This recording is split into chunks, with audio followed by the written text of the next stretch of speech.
Thank you, Mr. Chairman. This amendment and the next four are all basically the same subject. Are we going to continue our support for Ukraine as they try to defend themselves against the Russian invasion?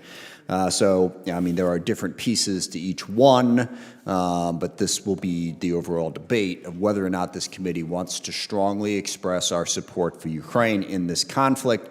I feel very strongly that we should and that we need to. The First Amendment here adds $100 million to the USAI account. We have supported it at the level of $300 million before. I think the urgency commands that we step up that commitment. And on this particular amendment, I'll just make two arguments.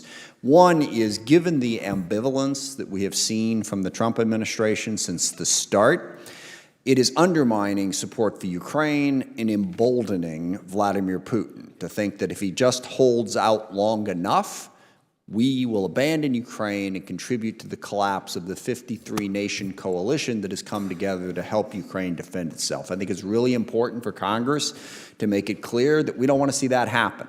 We don't want to see that support collapse. And understand, I am sympathetic with the Trump administration's desire to end this war and their stated goal to get to peace. But you will not get to peace if Putin sees weakness.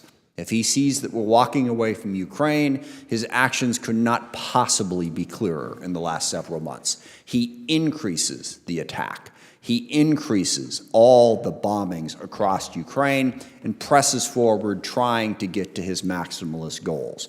We need to show that we support Ukraine in order to stop that from happening. So number one is to try to send a message to the Trump administration to keep up the fight.